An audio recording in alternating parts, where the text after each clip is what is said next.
ఇక ఇవాళ అందరికందరూ టీవీలకు అంటి పెట్టుకొని కూర్చొని ఉండొచ్చునబ్బా. ఇంట్లో లేకుంటే బయట పనులకు పోయిన వాళ్ళందరూ యూట్యూబ్లోనే ఉన్నాలే కావచ్చు. ఇండ్లకెంత, నీళ్ళకెంత, పట్టణాలని పల్లెలను శుద్ధి చేసేటందుకు ఎంత, కొత్త కొలువుల ముచ్చట్లేందో బడ్జెట్లో చెప్తారని ఆశే కదా మరి అందరికీ.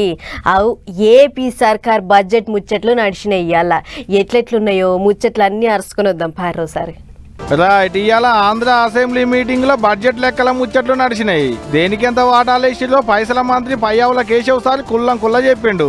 ఇప్పటికి 24,811 కోట్ల లయబిలిటీస్ ని తీర్చాం.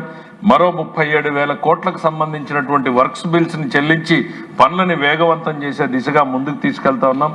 గ్రామ లేకపోతే మున్సిపాలిటీలకి ఇవ్వాల్సినటువంటి ఆర్థిక సహాయం ఏదైతే వస్తా ఉందో 15th ఫైనాన్స్ కమిషన్ ఆపేస్తే అవన్నింటినీ కూడా వాళ్ళ టైంలో జరిగినటువంటి వాళ్ళ ప్రజాప్రతినిధులు ఉన్నటువంటి వాటిని నిలిపేస్తే ఈరోజు గ్రామాల్ని పట్టణాల్ని మనం సపోర్ట్ చేయడానికి మేము రిలీజ్ చేయడం జరిగింది అధ్యక్ష. ఆంధ్రాలో మెట్రో రైలు సంస్థకు ఎంత ఖర్చు అవుతుంది, తిరుపతి పట్టణాన్ని నున్నగా చేసేందుకు ఎంత ఖర్చు అవుతుందో మంత్రి నారాయణ సార్ లెక్కలు చెప్పిండు. ఎమ్మిగనూరుల న్యాయస్థానం, నెల్లిమర్ల కరెంటు తిప్పలు, రాజీవ్ గృహకల్ప, ఇండ్లకు మరమ్మతులు, తోటపల్లి మద్దు వలసల కాలువ పనులు, పొరుగు సేవల ఉద్యోగులకు సర్కారుకేంచి వచ్చేటి పథకాల మీద ప్రశ్నలు వస్తే మంత్రులు సమాధానాలు చెప్పారు కుల్లంకుల్లా. ప్రజాప్రభుత్వం అధికారంలోకి వచ్చినా చాలా స్పష్టంగా ఏం చెప్పింది, ఒకే రాష్ట్రం ఒకే రాజధాని కానీ అభివృద్ధి వికేంద్రీకరణ అనేది మన నినాదం అధ్యక్ష.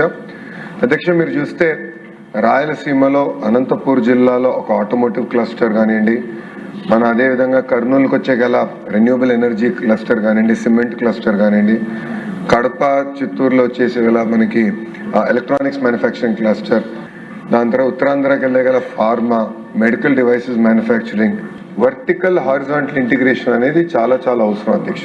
ఇది శాసన మండలి, ఈడ వ్యవసాయం మీద నడిచింది ముచ్చట. వైద్యం, ఆరోగ్యం, గుళ్ళు, ఇండ్లు, నీటిపారుదల వంటి వాటి మీద కొత్తగా బిల్లులు పెట్టిరు సర్కార్ తరపుకించి మంత్రులు. మండలిలో కూడా ప్రశ్నోత్తరాల కార్యం మా జోరుగా నడిచింది.